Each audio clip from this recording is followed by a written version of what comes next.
welcome back to the Z2H podcast. I am your host, Denny Dumas. Producer Carl is in the house. I've never seen Carl this happy. We got some new mics on the Z2H podcast. These are legit. Carl, what's the brand? Shure mics. Shure? Just like, okay, sure. Nice. So we got some Shure mics. Carl's super pumped about the audio. So if you're listening, this is likely going to be the best audio experience that you've ever had. No, I'm just probably not, but it'll be better than our old ones. Our guest today, a entrepreneur in New West, born and raised in New West. I went to high school. Actually, I was born here. Yeah. And then we moved to Vancouver and then moved back for high school. And then I moved back to Vancouver and then moved back to New West 5 years ago.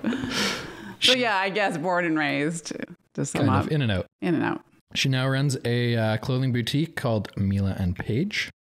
Anita Dunn, welcome to the show. Thanks for coming on. Thank you. Thanks for inviting me. Absolutely. I always start the podcast by asking people to describe themselves in a few words. Okay. Pressure's on. Yeah. Liam. Oh my gosh. Liam Rans. He's going to be back on the show soon. His 3 words is probably the funniest I've ever seen. So you should go back and watch his clips. But anyway, not take away from you. Okay. 3 words to describe myself. I would say determined. I like that one. Goof. Like a goof. Don't take yourself too seriously. No, I don't take myself too seriously at all. And this is hard. Let's go with those 2. Yeah, I was going to say lazy. Like I can be really lazy. Like I can be really determined and really lazy. It just depends on my mood. I go through swings of that too. And mostly it's like I can't sit still. And I'm just like always needing to be doing something that is progressive. But then I go through other times where, and they're usually short-lived, and it's usually in the summer when the sun's out and it's 30 degrees in Vancouver, where I just like want to sit on a beach for a day and not think about anything else. Yeah. I go through the same thing. I'd obviously love to hear a little bit more about your background. I know, and this is a good background to have when you're starting a business, is in accounting. Mm-hmm. I don't know why I paused in the middle of the word there. In accounting. So like professionally trained schooling in accounting, worked in accounting for 10 years. Yeah. And what happened then? What happened then? I mean, I went into accounting because what I thought I wanted was a stable and secure job where I would never have to worry about money, never have to worry about getting a job. And that's why I went into accounting, and that's like the complete opposite of being an entrepreneur. Yeah, even during school when I was like finishing my designation, I hated it. I was like, this sucks. I can't believe I'm doing this.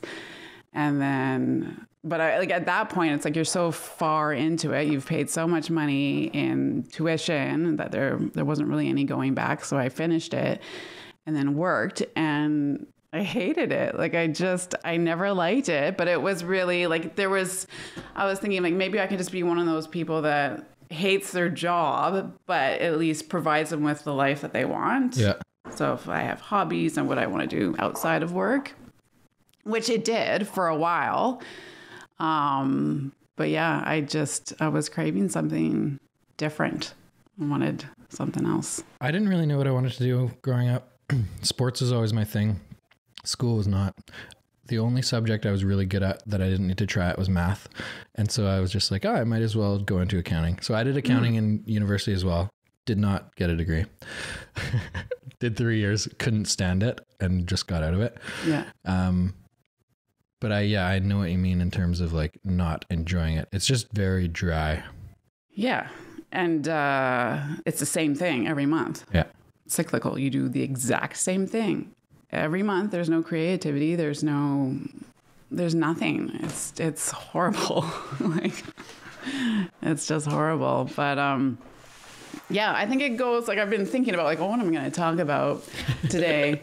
And I think like the whole reason I even started the store is my my whole 20s, I feel like they were about keeping up a facade and having goals and milestones and reaching those milestones. Like finish your degree, get a professional job, get married, have kids. Like I had all these things that I wanted to do by a certain age.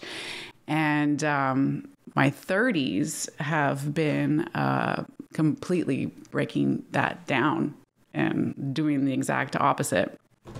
I wouldn't have opened the store if it wasn't for like a complete clusterfuck of events that happened that led to that moment of me deciding I like fuck everything. I'm just going to start my life over. Yeah. And that's basically what I did. Yeah. So to put this really succinctly, like I got divorced. I ended up a single mom with full custody. And I was living in Victoria at the time, and I couldn't do the whole single mom thing without any breaks. It was so exhausting. My son was 2 at the time, and he was really needy, like really clingy. And I kind of just came back home, you know, with my tail between my legs to my parents, and I said, I need help. Like I can't do it on my own. And I moved back in with them. And that was like a super humbling experience because I moved out when I was 18. I was always really independent and never asked for help. So having to do that was really hard. And then after a couple of years, I worked for a Crown Corporation, and they went through a major reorganization, and my position was eliminated.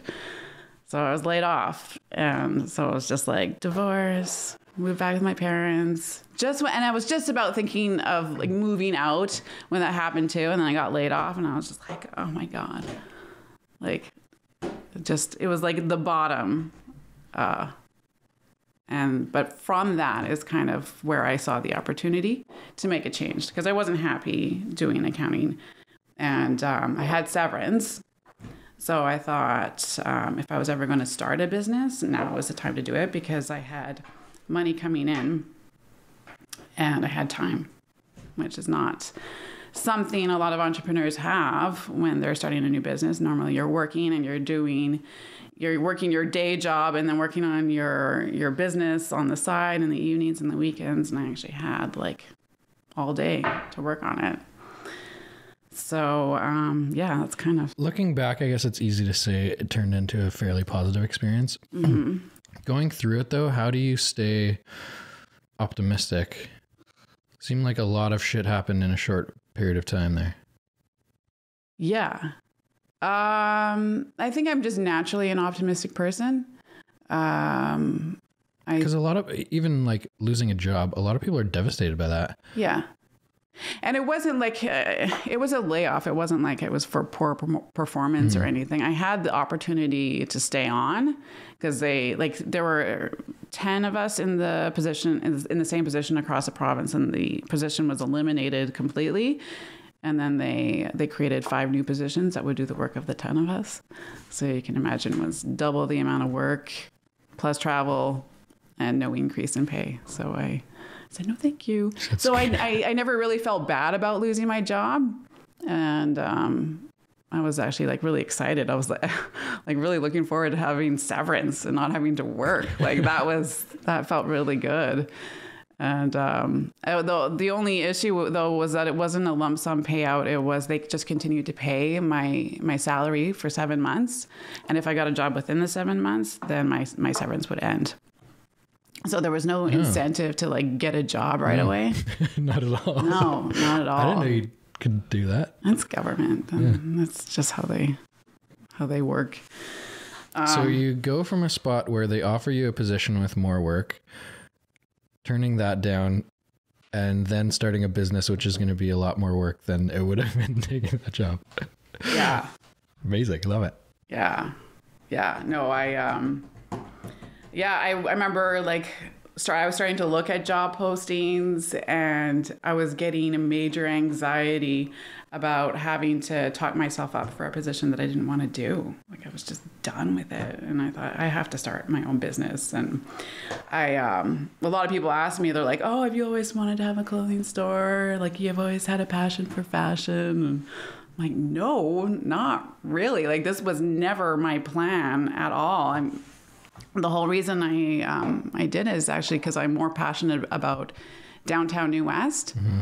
And seeing that be revitalized, and I wanted to be a part of that. So I thought, well, how can I be a part of the revitalization of the downtown area? And I thought, I need to have like a shop, make it shoppable, make it something other than bridal stores and money marts. So yeah, I learned the business. I've never worked in retail or fashion or anything like that. And I gave myself a timeline because I wanted to have my store up and running before my severance ran out. So I had like a really short timeline to do it. But because of that, I actually did it. And I think if you have a goal, but without a timeline, like if there's no plan in place, you're not going to make it happen. So, okay, let's backtrack a little bit. Okay. Where you're seeing the opportunity in downtown New West. Mm-hmm. Why do you decide on clothing? If you don't really have a history in it at all, what made you decide clothing? For me, I don't like malls. And when I was living in Victoria, I really got used to the Lojo, they called it, the Lower Johnson Street, where you can do outdoor shopping. And when I moved back, I found that I was driving out to White Rock mm-hmm. and like Main Street to go shopping. And I was getting really tired of having to drive so far out of the way to get clothes. And there was one day where I was coming back from White Rock and I missed my turn off and I ended up going like through the Massey Tunnel. And it took me twice as long to get home.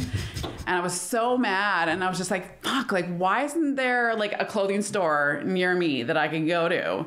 And that's really why I went with clothing. I was like, I think there's a need for it. I think there's got to be more people than just me that don't like shopping in malls and want something closer. And I actually did a Survey Monkey in December and just asked like just basic questions about like your buying patterns, how far you're willing to travel, what kind of clothes you buy, price point, like all these random questions. And I put it out on Facebook, but I sent a Facebook message to all my local friends. And I posted in the New West Moms group and just everybody that was local. And I think in total, I sent it to like 90 people and I got 280 responses back. So, that's awesome. Yeah, that was like a big sign to me that like it got shared. That people actually care. And totally. Everybody was like, yes, like we want this.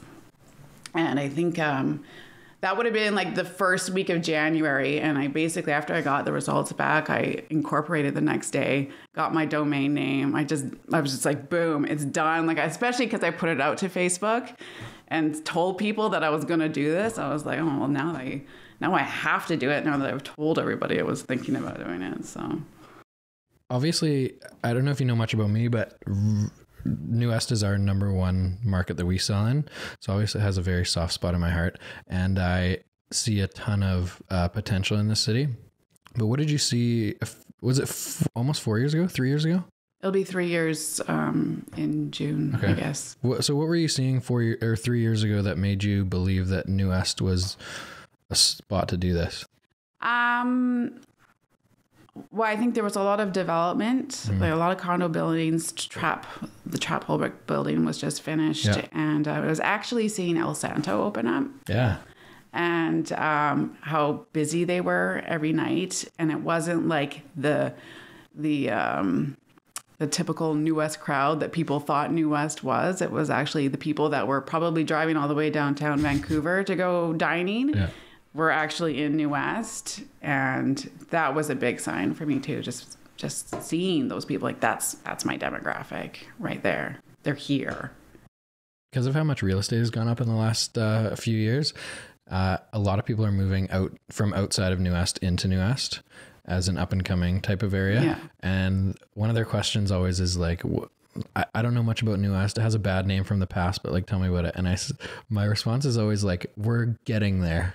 Yeah. It seems like every year we get one new good restaurant, and there's like a couple more shops that open up, and there's like, like Big Star, good sandwich place to go to for lunch. And it seems like every year there's a couple more amenities that are improving the city and helping people stay in the city rather than traveling for amenities, which I really like, and I like the potential of, but it seems like we're kind of like just getting started. It still feels like, I'm almost 3 years into it, and it still feels like we're almost there. Like I still have, I moved from 6th Street to Columbia Street in the summer into a bigger space. Yeah. And I was right on the hill of 6th Street. So there wasn't any foot traffic. But every day I still get people coming in and they're like, how long have you been here? And I'm like almost 3 years. And they're like, what? There's somewhere to go shop in New West? Yeah. I'm like, but people, like, if you don't live in the downtown area, you're not used to going downtown to go shopping or to do anything unless you know of what's down there. So yeah, I think it is. It's still going to take some time. And I keep telling myself that this is an investment, that I got in before any of the other clothing stores got in there and maybe had the same idea, if they had the same idea. I don't know, but it's slow. It's really slow. You mentioned this time frame that you put on yourself to open the business, which was 4 months. Yeah. Which to me seems a bit ridiculous. Yeah. Like extremely quick, especially not having any background experience in this industry. Mm-hmm. Where do you kind of start? You're like, okay, I get laid off. I have no job. They offer me a job. I don't want it.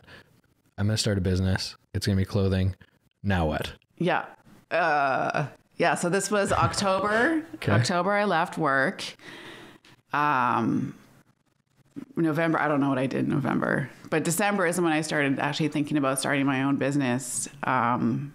January, that's when I made the decision to go ahead with it. Okay. I actually worked with Futurepreneur. I don't know if you're familiar with them. I've heard of it. They're amazing. Okay. They're a government-funded nonprofit organization that helps young entrepreneurs write business plans, and they actually provide funding as well. And they work with the Business Development of Canada, BDC. Yeah.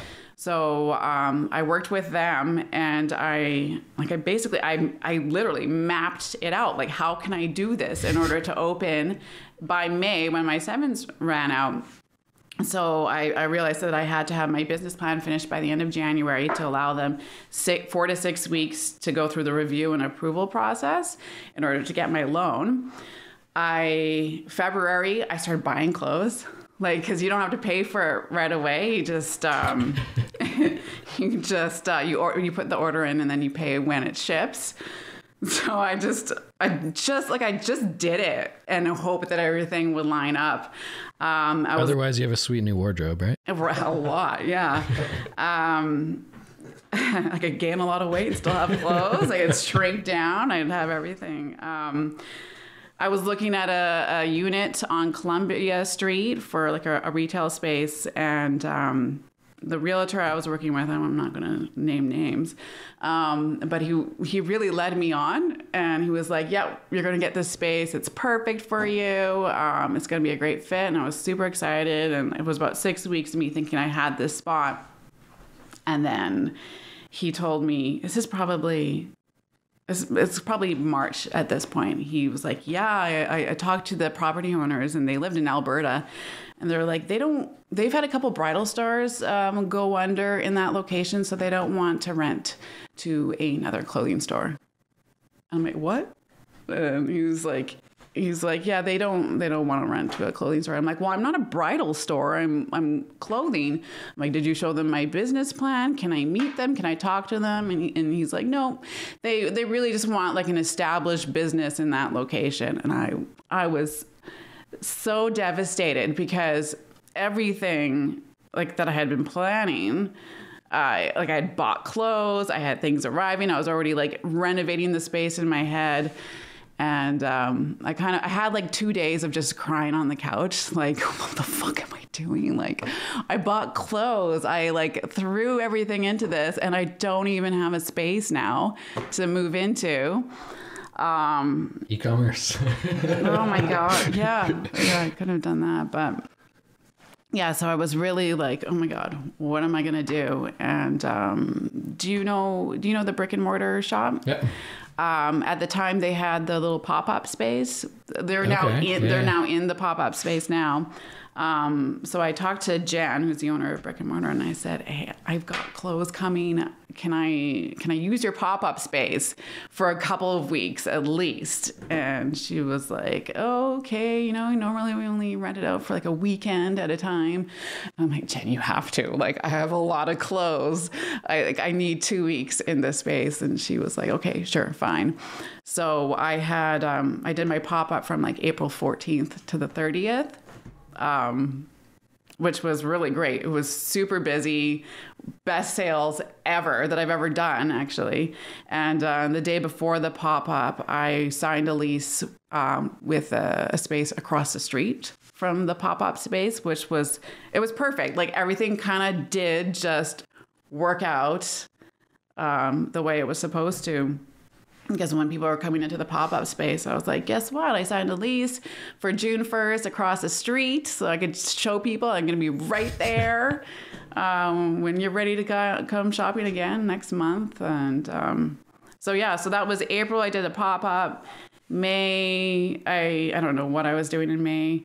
But then June 1st, I got the keys to the new space. I renovated it, and then I was open by the 19th. So it was a whirlwind, to say the least. It was crazy. I actually had when I was finally opened in the store, I actually got really depressed because I'm working in the store and I'm like, holy fuck, this is I work in a clothing store now. I went from all this excitement of writing business plans and doing all this stuff to get ready, and then all of a sudden you're just standing in the store all day long, doing nothing. So that part was hard to get over, but yeah. Business planning stages. Just for the record, can I just note that I was not the realtor that overpromised and underdelivered? Yeah. Thank you. Definitely, it was not Denny Dumas, not him. Obviously, branding for any business really, but retail is super important. I know the name has a very extravagant meaning. Do you want to just describe, and where did Mila Paige come from, and what does it mean? So part of my Survey Monkey was about coming up with a name. I couldn't figure out a name, and I thought I liked the name Mila. Mila's been a name that I've liked since I was 14, and I thought if I ever had a daughter, I would name her Mila. Okay. And Paige is my middle name. So on the Survey Monkey, I had what if I just called the store Mila or just Paige? And then somebody actually commented and they're like, why don't you put them together? And I was like, oh, I like that. Cause there's a lot of something and something, like steel and oak or oak and fort or Frank and oak. There's all these two names put together. So it just kind of came out that way. And then the whole Muses thing came afterwards because everybody was like, what's Mila Paige? And so I was like, well, I'm the only clothing store in New West. So that's my demographic is pretty big. I can serve younger people and I can serve older people. So I kind of went with, Mila is more sophisticated, has a professional job, likes to wear classic clothes, probably has a bit of a higher budget for shopping. And Paige is younger and hip and trendy, probably doesn't have too much money. Maybe she's still in school, but still wants to keep up on the trends and stuff. So that's kind of how that started.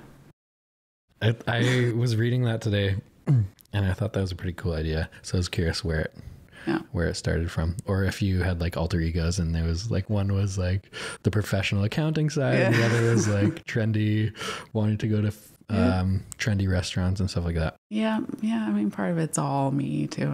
I think I told you I have multiple personalities. So depends on what I'm wearing the day of who I'm going to be, basically. One thing I was really curious about is where, especially with not much experience in that industry or in the clothing design world, is where are you sourcing product from at the beginning, and how are you meeting people?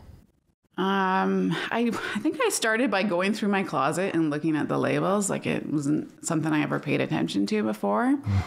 And I would look at the label and then I would Google it. And most of the websites would have wholesale inquiries.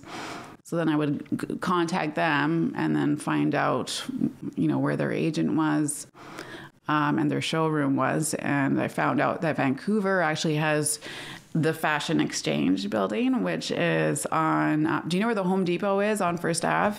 Like First and Main Street? Yeah.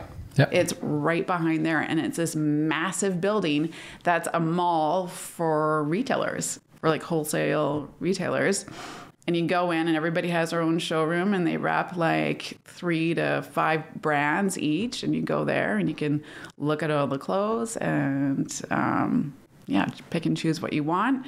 And then you can get them from all over the place. Most of the brands that I carry are I have quite a few like Canadian brands, Vancouver and Montreal. And then I have some brands from Denmark and Amsterdam and Australia and London. I'm phasing out all of my American brands. I don't really want to support their economy anymore. So it's probably expensive in American dollars, right? They've all been kind of price adjusted for our market. So that it's not really, the cost has never really been an issue. One thing I did learn throughout all my research during doing my business plan is that I wanted to stay away from fast fashion, which is, I don't know if you're familiar with fast fashion, but it's basically like the big designers come out with their designs for the season, and then all the other like retailers like H&M and stuff, they go and they copy all of their designs, but it's put into production right away, and they're basically copying other people's designs. They're using not the best manufacturing. Like you're paying very minimal to get these clothes, right? So you can just imagine what the workers are making to make your clothes. So it's just the whole industry itself is unethical, I think. So I made a decision right off the bat that I wasn't gonna go that route, because everything that I buy, I put my orders in 6 to 8 months in advance so that it actually has time to go into production, and there's actual real designers coming up with the clothes that I source. It's that long? It's 6 to 8 months? Wow. Yeah. As a consumer, you would never even think about that. No, and if I don't guess what the big trend is going to be, I totally miss out on that. Like this last fall was the teddy bear coat season. I don't know if you know what the teddy bear coat looks like, but everybody has one. Aritzia came out with one, and everybody had their own version of it, and it sold like crazy. And I did not jump on that bandwagon. I had one that was pink, and nobody wanted pink. Everybody wanted brown or cream. So I missed out on that.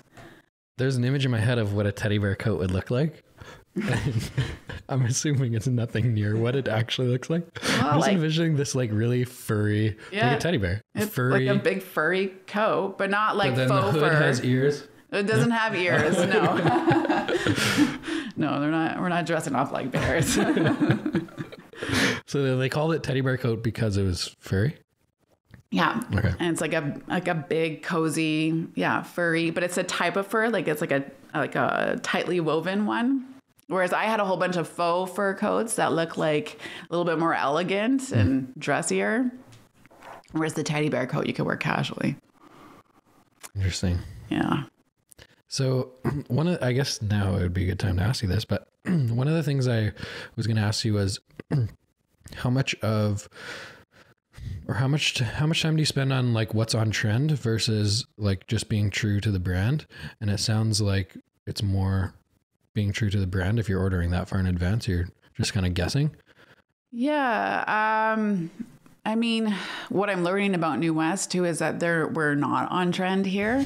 That every time I've bought something that's like, because I follow a whole bunch of influencers or like style influencers on Instagram to see what the trends are. And New West does not follow the trends. So I've been sticking to like pretty classic garments that aren't going to go out of style really quickly as well. And that's a learning process too, learning who your customer is going to be, because in the beginning you have no idea who's going to walk through that door. Is there much research other than the survey? Was there much research into, like, first of all, styles, like what your demographic is going to be looking for, but also like, are you doing any research on price points? What people that are likely going to be coming into your store, whether they're New West residents or not, are wanting to spend on a blouse versus jeans versus whatever? Yeah, I mean, in that original Survey Monkey, I asked those questions, kind of threw it out the door too. And I think when I started buying, I bought what I liked, and I bought in the price range that I felt comfortable paying. Now, like almost 3 years into it, I've brought in some lower price point items, and I brought in some higher price point items. So I still have I have a really broad range. So if you want to go in and you want to buy a $30 top, I have a $30 top. And if you are the type of person who really goes for the quality in the fabric, I have a $130 top as well. And I'm still considered, in the grand scheme of boutiques, I'm still considered like low to mid range in my price point. But a lot of New West people will look at that $130 top and be like, oh my God, I'm not spending that on one top. But I definitely do have that customer as well. So, I think every season I learn a little bit more, and I adjust from there. I'm kind of reactive instead of being proactive, I guess. At the beginning, I mentioned about brand, but how much time and effort goes into building the brand early on? Obviously, 4 months is a very short window to start a business from scratch. How much effort went into like building a social media page and website stuff and branding, rather than just like, okay, I need to order clothes and find a space and get the doors open? I think I put most of my energy into social media and marketing from the get-go. I started an Instagram page before I even had a store, just trying to create a buzz, kind of get people excited. And even today, like I still try to post at least twice a day, get the stories going. I do ads in magazines. It's so important, especially in my industry, where that's where a lot of people are looking for their clothes now, is on Instagram and Facebook, a little bit as well, but mostly on Instagram. That's a huge part that you have to be involved in. Like, you can't get away with not being involved. Was there any effort in terms of like building a following, or how did you? Because that's a difficult thing to start from scratch. Yeah. And I think I'm still like, I'm not a millennial. I think I might be on the cusp, but there is something about like, when you're in that age bracket, you just know how to get followers, and I don't. I've never paid for followers. I've never done anything like fishy with it, because I don't really want inauthentic followers either. Like I want people who are local and who will come into my store following me. I'm not going to just like pay for followers just so it looks like I have a huge following when they're not going to be my customer. So what's the point? So, I think, I don't know how how I got followers in the beginning. I think I hashtagged the hell out of all my posts and hoped that people would search on it. I got a few tips along the road, like you follow businesses that you are similar to. You follow their followers and hope that they follow you back. So I did some of that. But yeah, it's a lot of work to build an authentic following, and I haven't done that. I just don't have the time. It's an outrageous amount of work. Yeah. And I've tried a lot in the last year-ish, let's say, but the thing that I've found is the best conversion and also the most fun, because you could spend a lot of time just like scrolling through hashtag Vancouver and liking every photo and spending an hour and I did that often, just liking 600, 800, 900 photos that night. Mm-hmm. But quality versus quantity. So liking a photo, the return on spending that much time scrolling through 500 photos is pretty low. Mm-hmm. Whereas going into something that you're excited about, whether it's clothing or real estate or wine or beer, whatever, and engaging with people that are posting about beer. So for me, beer is exciting, or real estate. People that are posting real estate related photos or whatever, and actually taking the time to read what they're writing and either commenting or like sharing your feedback on what they're commenting. Mm-hmm. People will engage with you that way. And often they'll go to your profile and look at what you're doing. And if they like you, they follow you.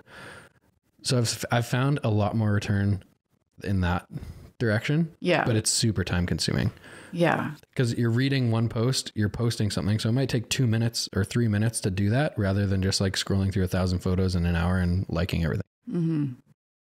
Yeah. And when I'm in the mood, I will do that too. But it's very time consuming. And if I am going to comment, it's because I've actually read their post and totally I'm interested in it. And I do get a lot of comments on my posts where it's so like, somebody's just putting the same comment on every single post that they see. Like it usually doesn't have anything to do with the post itself. And you're like, really? There's maybe it's working. I'm going to shout out to this company in New Est. They're called Vision something. Mm-hmm. And it's a dental office in New Est, and they comment on almost every single one of my photos. And not that I post a ton, but I probably post twice a day. Every single one of my photos, and say, great shot, great shot, great shot. And so eventually I'm like, who is this and why do they keep doing this? And so I go to their profile, and it's a dentist office in New Est. So shout out to you for commenting on a shit ton of photos, apparently, because I'm probably not the only person they're doing this to, but yeah. It's just not personal at all. No. But you did look at their profile. I did, but I didn't follow them. Yeah. Whereas if they said something clever about a photo. Like nice teeth, or got a great smile, but we can make it better. Or your teeth are super yellow. Do you drink a lot of wine? Yeah. Starting from, I guess, like opening the doors, how do you, in any business, prospecting, gaining clients is the most difficult thing by far. What are you doing at the beginning of a retail store to attract people to come in the door? Or is that an ongoing That's process? An ongoing battle. I mean, right now I am in the first quarter of the year is the hardest quarter after Christmas of the year. Oh my God. I want to die most days because it's snowing in March. Do you think, and all I have in the store right now are like spring dresses and like short sleeve blouses, and nobody even wants to take off all of their layers of coats and scarves in the first place to try on these clothes. But then they're like, it's snowing outside. Like I can't even wear this stuff. So it's an ongoing battle. Moving onto Columbia Street definitely made a big difference because the foot traffic is better. Mm-hmm. And I get outside of New West traffic there. I get people that are going to the Anvil Center or the bridal shops, or like whatever is pulling them into that area. Mm-hmm. I'm actually getting their foot traffic, whereas on 6th Street I wasn't getting any of it. Right. So yeah, I'm literally around the corner, and aside from the last couple of months, my sales have been at least 50% increase each month. Wow. Just from going around the corner. Just from being on Columbia. Yeah. Yeah. Like location really makes a difference. Like even to if you're on the right block, like if I was one side, like to the left or to the right of that block, it might be a different story, but I'm on the right block. I guess any brick and mortar location is super important, but I know like some restaurants or some one-off types of boutiques like that have just this big brand awareness that it's almost a destination rather than just like walking by and being like, oh, I like that shirt, I'll go check it out. Is there, I guess obviously it's back to branding, but like, how do you grow the awareness? Yeah, social media, for me, social media is probably the best tool, but it's time consuming and it's a slow process. Mm-hmm. There's no secret sauce with social media. No. And I think for us, like in my store, it's really been more about the experience that you get when you go there. Because there's a lot of boutiques that sell the same clothes in the Lower Mainland. And what we've tried to do is actually like really engage with our customers. Because there's been a bunch of stores that I've walked into and nobody says hello, or they just completely ignore you, and you are left to your own to find out whatever you're looking for.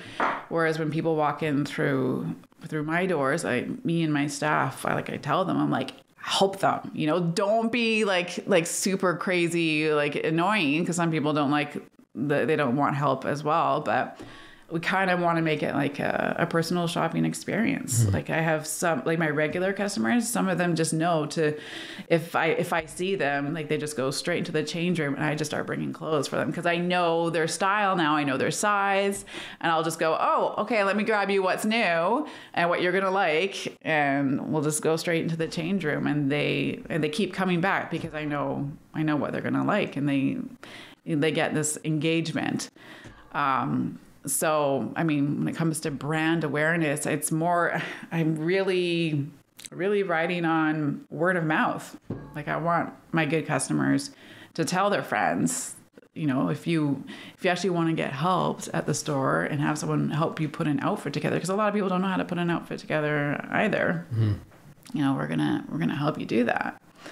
So that's really the only thing that we can offer that other boutiques could do that, but you don't really see it. Are you very vocal about that? Like, how do you market a particular service? Do you know what I'm saying? Yeah. I mean, it's on our Instagram bio. Yeah. It's how do you showcase that to people? Yes, word of mouth, but that's a slow moving process. Yeah. And people keep coming back, which is fantastic. Referral based is awesome, and usually those are very strong candidates, the referrals types. Mm-hmm. But like anything, like for our business in real estate, we feel like our service is better. How do you communicate that to people unless they're in the store, right? Mm-hmm. Is there a way?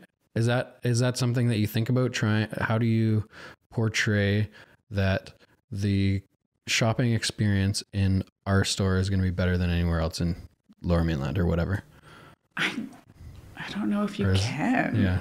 Like, I think people are so, like, we're constantly marketed at, like, all day long. People are trying to sell you something.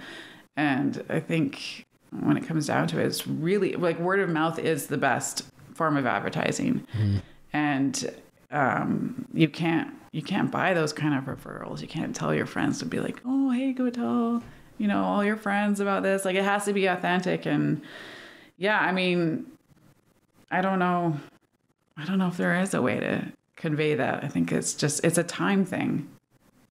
It's, I think in any business, you're always thinking about like, how do you gain more traction? How do you get from step 1 to step 4?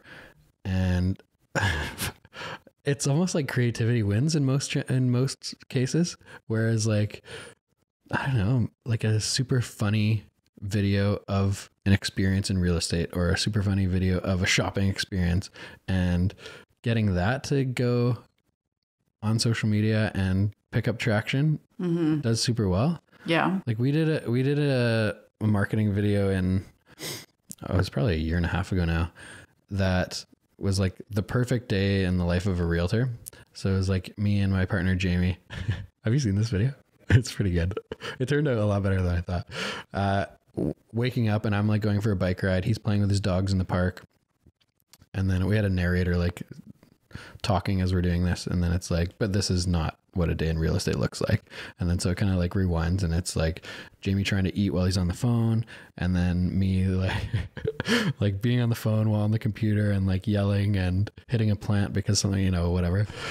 And then it flashes to us doing a showing. So we like open the door for someone, and the tagline at the end was like, no matter how unperfect our day is, we always try to make your experience as perfect as we can, or whatever. So it's seemingly like online is getting so competitive. So it's like, how do you set yourself apart? And you just have to do like weird, funny, creative things. I mean, in the beginning, because it was so slow in the beginning and I was left by myself in the store, I made a lot of videos, like just and posted them on Instagram, and I'd call my sister over, and I would, I think it did help because they were funny and people were laughing, and I'd get a lot of comments, and I mean, I had nothing better to do at the time. I still like it. I mean, it's all dependent on my mood, but like every once in a while, like if you watch the Insta stories, like sometimes they're like, they're pretty outrageous. And, it's always good when like you get a lot of comments or messages like, oh my God, what's wrong with you? There was like one Insta story I did where I just flossed the whole time. You know, the dance move? Oh, I know it pretty well, yeah. Yeah, I just did like a story. I'm like, I'm just going to floss. I went through a phase where it probably wasn't that long. It was like a month and a half maybe, where like I just flossed anywhere. I'd be at an open house and nobody would be there. So I just like set up my tripod and was flossing in the kitchen. Yeah. And then someone comes in and I show them around, and then no one's there. And then I'll go like right by the for sale sign and do the same thing. There was actually a hilarious video in real estate. I don't know if you saw this, Carl. Had like a couple million views. It was this guy did a marketing video for one of his listings, Arizona or something like that in the States. And it was a 2.5 minute video of him flossing in every room. So it was like him as the garage is coming up, literally for 10 seconds. It was almost too much, but obviously it catches traction. And then him in the living room standing on the sofa, and then him in the bedroom standing on the bed. It was just like 2.5 minutes of this, and it was the same. And it was like stone face, just like really, really slow. But I guess it worked. I don't know for him. It's good. Sure. Yeah, I'm all over that. Yeah, I do a lot of flossing. There's so much, when you start a business, there's so much trial and error, right? Yeah. You're failing all the time at things, and you're like, okay, I'm not going to do that again. Let's try this. You're 3 years in? How's it evolved in 3 years in terms of like, you mentioned you started ordering based on your styles. Has that changed? Yeah. I mean, I still I order what I like, but I know now that there are certain things I can't buy. Right. And I'll be like, oh, I really want this, but nobody's going to buy it. So, it is trial and error for the buying. What else has changed? I still do work on the side. I still do accounting on the side. For income, because I'm still just breaking even every month. So I'm not even at zero yet. Like your podcast is called Zero to Hero. Well, I'm waiting to get to zero. But those are I don't know. These are the people I like talking to. I don't want to talk to the dude who posts super glamorous photos on Instagram every day and is like putting this facade out, right? I like talking to real people that understand and are going through the struggle and just know how, sure, on the outside, maybe owning a business and running your own dream clothing store or whatever business looks super glamorous. Mm-hmm. It's like a ridiculous amount of hard work, and daily you have to like push yourself to keep going almost. Yeah. You're waking up and being like, why the fuck am I doing this? This is terrible. Yeah. Oh, right. Yeah. Okay. This is what I'm doing. Okay. Let's go. Yeah. I mean, I had an opportunity in December to take another job, and I really considered it. Like, where I do contract work for my old Crown Corporation. Mm-hmm. And yeah, a position came up and I was like, oh, like 35-hour work week, good pay. Could have benefits again. Like I could go to the dentist again. Like there was so many reasons to just be like, fuck it. Like when it's so hard and you work every day all night long. And yeah, I think a lot of people don't see that side of, yeah, I own my own business, but I also have another job that funds that business, and I work all the time. And I was working till midnight last night. But on the flip side, like I go to yoga at 9 a.m. in the morning too. So I have it's nice to have the ability to make your day what you want it to be. Mm-hmm. You don't have to spend 2 hours commuting in a car to go to work. That part's really great. But yeah, it's not glamorous. Like just because I'm an entrepreneur doesn't mean I'm like wealthy. Yeah. Or yeah, living the dream. You said you seriously considered that job? Yeah. What is keeping you going? There's pros and cons both ways. Yeah. I mean, I think just knowing that I wouldn't be happy. Like, yeah, I'd have money again. I wouldn't have the stress. I'd sleep again. Like I'd get a lot of things from it, but I wouldn't at the end of it, I would be miserable, doing something that I didn't like doing. Mm. So that keeps me going. And I keep telling myself that, I'm almost 3 years in, and everyone says it's 3 to 5 years before you actually start profiting. And I still believe in it. I still believe that with all the development happening in this city, that it will be successful and it will be profitable and it'll pay off. There's so many new towers in downtown New West. Yeah. There's probably 3 in the next 6 months that are going to have occupancy. Mm-hmm. So that'll probably be another 6 or 7 or 800 residents in the downtown core, which is insane. Think of all the cars. Oh my gosh, just keeps going. I know. Yeah. Good thing you live close to work. Yeah. Yeah.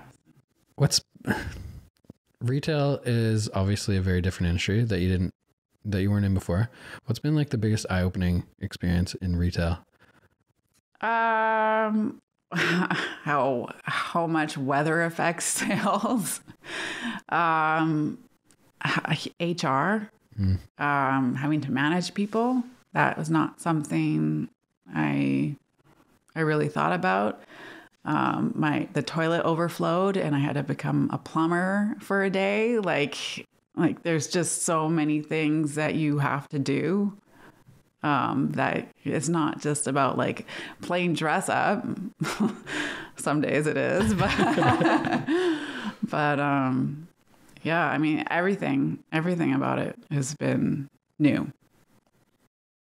One of the things for me is it's insane how many shitty things you will do because it's your business, that if it wasn't your business, you'd be like, no, fuck that. I'm not doing that. Yeah. Yeah.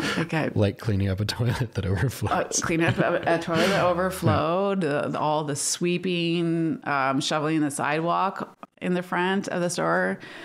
I'm the garbage man too. I don't have garbage pickup, so I'm constantly at the recycling depot. Like it's just, yeah, you do a lot of shit. We're really selling entrepreneurship tonight, aren't we? I know. I was just thinking, I'm like, this is maybe like either the worst time for me to come on the show or the best time, because I'm gonna be like this really sucks. Like right now, it really sucks. Like this time of year, this is not like good sales month. I'm not gonna be promoting it right now. I think what's super important to share though is just that every single entrepreneur goes through this. If you're running your own business, every day is not sunshine. Like, do you listen to many podcasts? No. Okay, Gary Vee is someone that I love, and he's like the ultra entrepreneur, and he calls himself, he now has a company that has like 900 employees or something like that, but he calls himself a professional firefighter. Okay. Like, what does that mean? He's like, all day, my only job is to put out fires. Susan is upset at Linda in the office because Linda's not pulling her weight or whatever. It's like, that's my job. I have to make these two people like each other. You know, I have to build the culture. Anything goes wrong with a customer, I'm the guy at the top. So it's always my fault. Yeah. So I'm just constantly putting out fires. Yeah. Which is such a cool way to think about it. And one thing he always talks about is, everything is your fault. Yeah. So when you work for someone, you can always be like, oh, my boss sucks. He didn't train me properly. Or, you know, this other person that gave me paperwork that I was supposed to fill in did it wrong. So it was their fault. Whereas like, regardless of whether you have any interaction with a client or not, it's your fault for not training that person properly, to greet them properly, or to provide that experience that you're providing. Yeah. I kind of agree with that too. I had a boss years ago that said that there are no bad employees. There's only bad managers. Like if you're not training your employees properly to manage the situation well, then that's on you. So yeah, I've had to take the fall quite a few times. But yeah.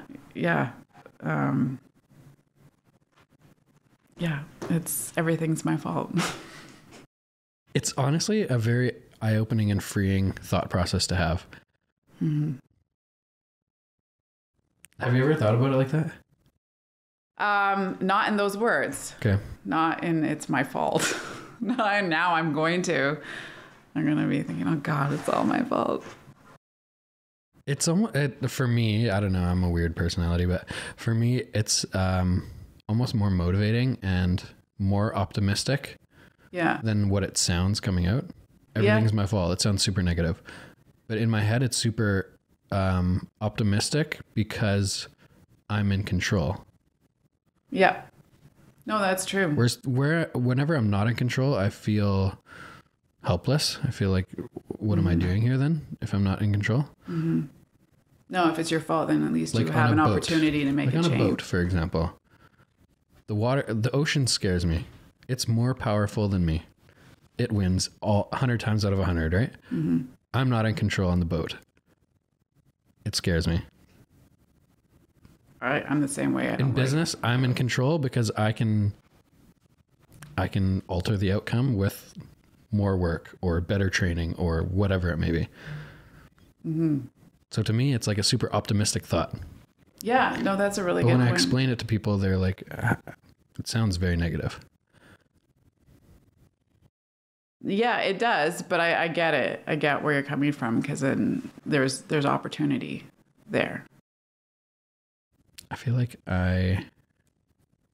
there's so much room to grow that it's exciting. How do you stay motivated? Because I go through these like ebbs and flows and ups and downs of like just stagnant periods where I don't do anything different. Mm-hmm. You know, it's like I need something to work towards in order to get motivated. But there's definitely periods for me where, and it's with our business, it's easy to just kind of fall into the seasonality of it, because we've got like 6 really busy months from like February, March to July. And then usually August is pretty slow. So it's easy to just kind of take it easy that month.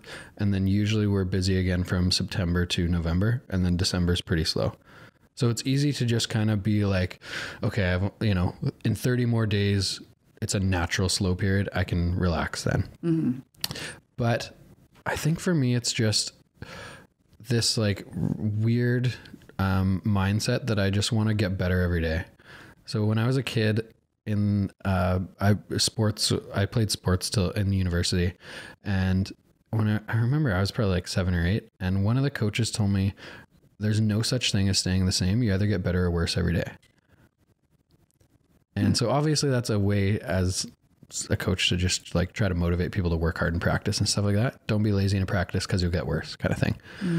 I don't know if it's necessarily true, but like that is something that replays in my head all the time.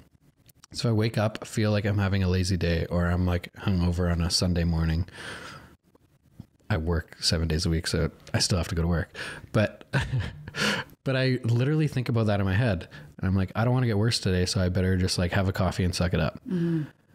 It's strange and it's difficult to explain. I definitely have unmotivated periods and times and days and weeks. But it comes back to the thought, like, one, I want to get better because I've got these big goals that I want to get to. Maybe it's just big, ridiculous goals that I'm going to get to. Yeah. And if I am lazy and take a couple days off, then it's going to prolong getting there. I think having goals is a good motivating factor. Like you have to have something to work towards. Yeah. I found like sharing the goals too, whether it's on your social media page or with your boyfriend, girlfriend, friends, mom, whoever, provides this like weird mental accountability. Yeah. And so I've found that as pretty good too. Yeah.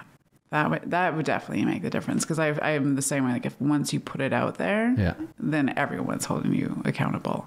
So, and not so much that it necessarily you should really care what people think about the goal or whether you're going to get to it or not. But it's almost like it's like mental for me. It's just like, oh, I've said this, I have to do it now. Yeah. Like this year, one of the things I said I was going to do is exercise every single day for 365 days. And of course there's days where you wake up and you're like, if I miss one day, it's really not that bad. I'm not going to get fat because I miss one day. I might not feel as good afterwards, but whatever. But I'm just like, I have to do it. I have to go for a 20-minute run or, something little, but I have to exercise every single day because I've said I'm doing it. Yeah. Have you done it? Oh yeah. Nice. I'm going to beat Liam. Liam's only going to do 100. I'm doing 365. Even I hurt my back the other day working out. It wasn't that bad. I just like pulled a muscle in my back. So then I couldn't run really. So the next day I just went on the bike for half an hour. But it's so weird mentally what it does to you if you like tell people you're going to do something. Yeah. Because you almost just want to prove them wrong. Yeah. Yeah. And you could lie about it too, but then you would still know about it yourself. Exactly. And then, then you feel like a failure. Yeah. A little bit more about retail. I worked in retail for 3 weeks. It wasn't my thing. What frustrates people? What frustrates consumers in retail environments? Because for me, going into a clothing store, you're almost defensive as you walk in the door. So like, how do you break down the barrier? Because let's say I walk into whatever, a shoe store. It feels like there's someone on you immediately, and they're like, "What can I help you with?" And you're like, "Leave me alone. I don't know yet. I just want to walk around." Well, I guess it's a pretty fine balance. It's a very fine balance because there are the people that don't want any help at all, and then there are people that just come in the door and they're like, "Help me." Yeah, just lost. So you really I like to give people like a few minutes to just like watch their behavior, look at what they're pulling, if they're pulling, or what they're checking out. And like I kind of like slowly approach creep up, like, are you looking for anything? Just out of the corner of your eye, yeah. On the hunt for something. And you just, I think I'm getting better at reading people. There are some people that walk in and I look at them and I'm like, okay, I'm not going to say a word to them. Like you you just know, and other people that, or it's obvious that they want help or they want to talk or something. But I mean, when it comes to consumer frustration in clothing, I mean, a lot of women are frustrated when they're trying on clothes. Just a fit, right? Yeah, like fit is hard, and what I've had to tell myself is that I'm not going to be able to please everybody, and like that's just something you have to accept. And it sucks because there are a lot of people that don't fit the clothes, and there's not a heck of a lot I can do about that. I can't change that for them. So yeah, that's it's hard on me too, because a lot of people will say, you don't carry my size. What do you do when something like that happens, if something doesn't sell?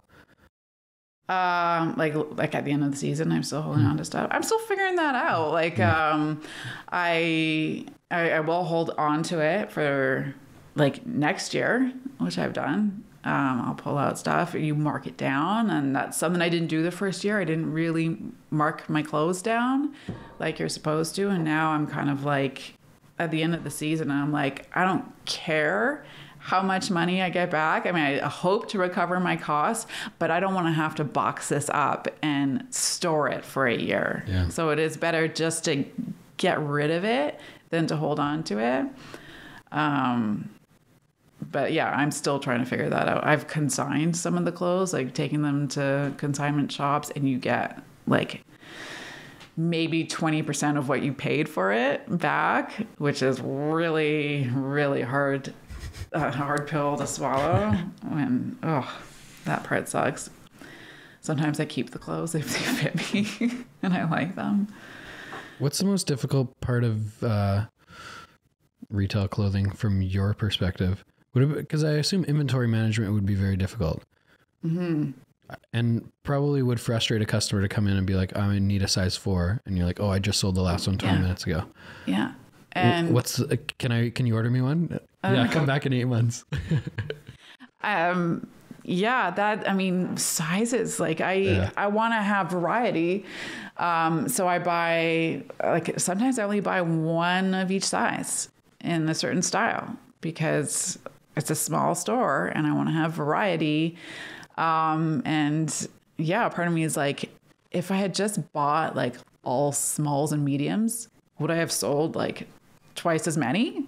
Because the extra small and the large are still sitting there, and it's that size isn't going.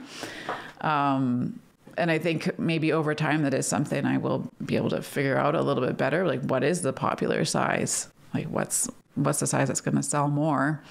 Sometimes I can reorder stuff in, but not often. And the timing, I guess, would be tough for that stuff. Yeah. Mm-hmm. Yeah, there's a lot of frustrations. What else? No, I just think like in general, like, would staffing be difficult in a small store too? I think in retail in general, there's a lot of turnover. Yeah. I've been really fortunate since the summer that I haven't had to do any hires. It's like almost been a year of the same employees, which is amazing. I'm like keeping my fingers crossed that they don't leave me, because having to hire new people, it's so hard, because it is a small store that I don't have a lot of staff on at once. Usually it's just me and one other person, and me, like, I'm in and out throughout the day as well. And then on weekends, right now, I only have one girl on, and like in the summer I had 2 of them on, but I need to hire somebody who is willing to work for, well, like just above minimum wage now, who is competent of working by herself and also engaging with customers. Also like a whole bunch of attributes that I want in an employee, and it's not easy to find. So that's, HR has been a big eye-opener on how time-consuming that can be. And it was in the beginning. It was really hard to get good staff and then keep them.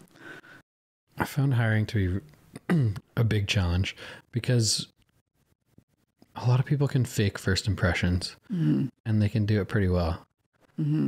So trying to go with a gut instinct on whether or not you think someone is just putting on a facade or not. And yeah, they're super bubbly and friendly and excited in the interview, but when you're not watching them, are they going to be providing good service, or are they going to be texting their friends or on Instagram on their phone and saying, oh, just let me know when you need a size? Yeah. Oh, I had a girl that read a book behind the counter, and maybe she said hello when people came in. I don't know. But I had one of my customers actually like sent me a message and was like, I just want to let you know about the experience that I had in your store. And my customer is pretty short. I think she's like about 5 feet tall, and she couldn't get something off the high shelf. And the girl I had working didn't even offer help, just sat and read her book the entire time. But I'm super happy to have that feedback, because she didn't last very long, that employee. Before real estate, I worked for my dad in sports bars. And so a couple of years in management. And so, yeah, it's frustrating to get that feedback, because when you're there, that people are amazing and they're friendly and they're really good with employees. And when you leave, they're in the back on their phone. Or I walked in one time when, I don't know, I left and forgot something and came back, and there's someone in the kitchen like with a textbook studying. I'm like, there's like 27 people outside. What are you doing? Oh my God. Oh yeah, it's interesting. How do you get over that? Like, how do you, any words of wisdom for people finding themselves in HR and management positions right now? How do you get over that, other than being there 100% of the time to look over their shoulder? I mean, I don't believe in micromanaging. I don't know if you get over that. I think you just have to find the right people.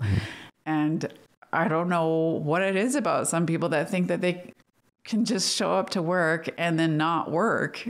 Like, and there's those people exist and drive me crazy.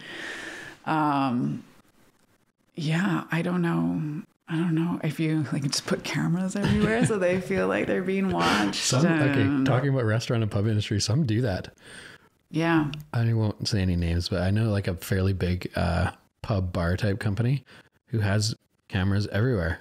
And being in that industry, I meet a lot of people, met a few people that were like pub managers or bar managers in those places. And they would get texts and be like, hey, Christy or Susan or whatever is on her phone in the back. You'd be like, oh, what are you doing? They're just sitting on their phone looking at cameras all night.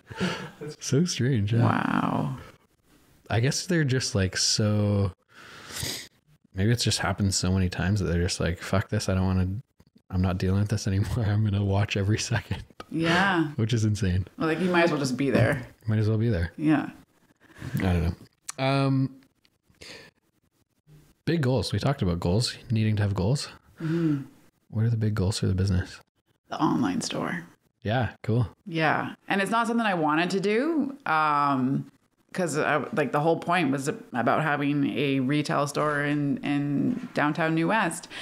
But I keep getting asked for it. And especially on Instagram, people are like, can I buy this online? And I'll say like, I'm like, I don't have an online store, but you can call the store and we'll ship it to you, like no problem. And it's that extra step of them having to pick up a phone and make the call or the purchase over the phone that loses the sale.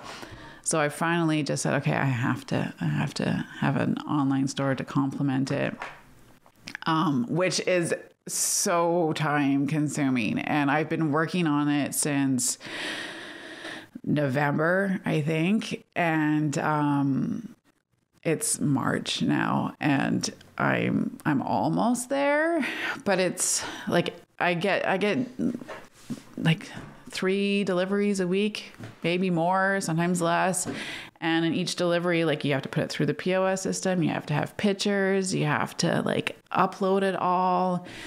It's not a quick thing that you can do, especially to like be on top of like all the new stuff that's in your store. And then you have to link it to your Instagram, which I still haven't figured out how to do yet.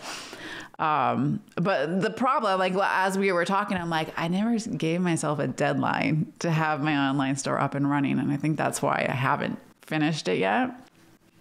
Because I've just been doing it like as I have time here and there.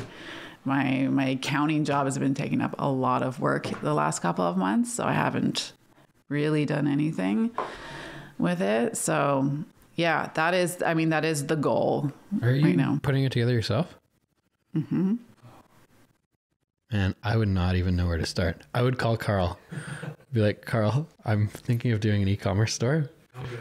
How do I do this? Yeah, it's I have no idea how to do computers or anything. Are you just like YouTubing? No, like, how are you just figuring it out? It's my POS system has an e-com platform. Okay. And they actually have like a website builder built in with like it's actually very user friendly. Like I can go in, I can kind of create the design and the flow of it. So that part has been okay. And they've got like people I can call and ask them a ton of questions. So that part is all right. But it's just the time consuming process of uploading and managing it. And I have no idea how like the first sale is going to like roll out. Like, I mean, it is like running another store. And that's what a lot of people have told me is that people think an e-com store is less expensive than a brick and mortar store, but it really isn't when you think about like everybody has free shipping or free shipping on returns and all these other costs that are associated. Like people probably would have somebody dedicated to running the online store. But that's just me. So, it's not cheaper. And I've been to some like, seminars on like brick and mortar versus online, and people, it does seem like there is a switch to brick and mortar. I think online was a bit of a fad, but people still, they want the interaction. They want to feel the fabric. They want to try it on. And, the costs are actually less with a brick and mortar store when you roll everything out. But I know some people that only shop for clothing online. Yeah. Maybe I'm just super particular, but I feel like nothing fits me. Yeah. I will go into a store that I like and try on 87 shirts. And one of them I'll be like, I could maybe buy this. Am I going to actually wear it? Because I think it's a touch bit baggy here. I am the worst.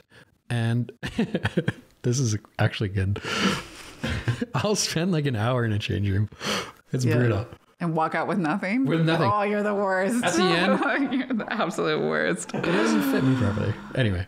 Yeah. Usually I'll like see a pair of socks that I like at the end and just be like, okay, I'll just get these socks. I'm actually really bad. And I think it's caused me to not like going shopping that much. Okay. If the associate, like the sales associate was helping you, like yes. if they were watching you come out and you're just like, because every time I have to put my pants back on and go walk and get a different size and come back. But if they were watching you and they were like, if they gave you suggestions on things to try, would you be open to that? 100%. I think I've had one shopping experience like that, and it was at Nordstrom. Yeah. Oh. Where the guy was actually really good. And he'd be like, okay, what do you not like about that? And I was like, oh, they're too baggy around my thighs or for jeans or something. He'd be like, okay, I'll be right back. I'll try these ones. Mm-hmm. And it was actually really good. Yeah. But other than that, I don't think I've ever had a good, helpful retail experience. That's what I try to do. Like when I see someone coming in and out and they're like not liking it, I will always offer them suggestions. I'll just be like, because it's frustrating and it's annoying to like put your clothes back on. Yeah, it's go pick out one more shirt. Be like, okay, well, I don't like this one anymore. Go pick out another one. So I almost just get frustrated, and I'm just like, oh, I'll try somewhere else. Mm-hmm. Do you buy online then, or are you? Nope. No. Yeah. No, I've never. It's just a frustrating clothing experience for me. Yeah. No, I mean, I'm the same way. What really bothers me is when people think about it. Like they'll try something on, absolutely love it, and then say, I'm going to think about this. Yeah, I don't do that. And I'm like, who has the time to think about it? Like, you're going to have time to come back here and spend another day? Like, are you going to look for parking, pay for parking? Like, really? Like, just make a decision now. Like, that drives me crazy. So then, being a very tough shopper like I am, I'll find one pair of pants that fit. Like in the summer, I was in the States and I found one pair of jeans that I really like the fit. And so I bought 6 different washes because I was like, I don't want to go shopping for jeans again because it's frustrating. I like this fit. So I'm just going to get all my jeans I need for the next 3 years. I think that's a common trait for men. I've heard that a lot. Okay. I think it's a dude thing. I've heard that a lot from a lot of guys that are like, if I find a shirt that fits, I just buy it in every color because it's easier. Women aren't like that. Women are not like that? No. Women like the... You better be careful what I say. Yeah, no. I mean, they want variety. They want like different the experience stuff. of shopping rather than necessarily finding the perfect item. Mm-hmm.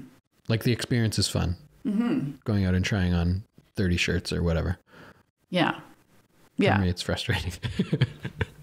Yeah. No, I think for some people, for some women, it's frustrating as well. But yeah, there's definitely girls that just want to like, let's go try our clothes and make a big mess. Yeah. In the fashion industry now a few years, are you an expert? No. I knew you were going to say that. This teddy bear, I'm still envisioning what a teddy bear coat is. What is going to be the thing for this year? Animal print. Is it? Yes. It's back. Oh yeah, huge. How long ago was it in? Is it like the 90s? What was it? When was it?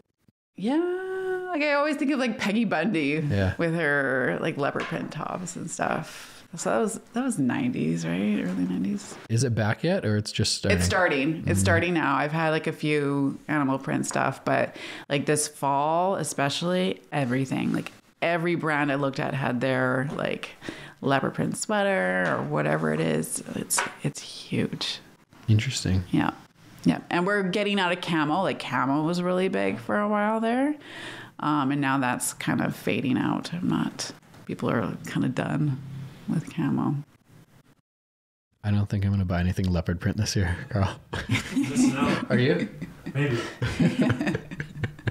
Carl's going to go try on everything leopard print that he can find. Yeah, you should. Be a great Instagram story. I love how real this was. I love that. I always talk about ups and downs. It's cool for me, it's exciting to see someone who's really passionate about what they love, even though it's not all sunshine and rainbows.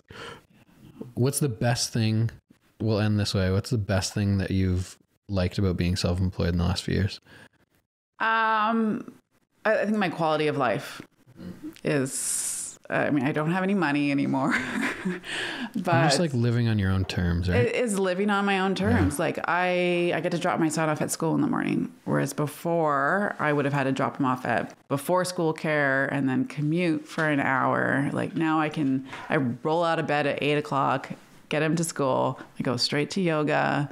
And then I go to the shop afterwards. And I mean, yeah, there are nights where I'm working until midnight, but I chose that, and it's free. Like I feel like I feel free, if that makes any sense. So I think in those terms, like that is my success, is just being able to create my day. And, if somebody wants to do something in the middle of the week, I can do it.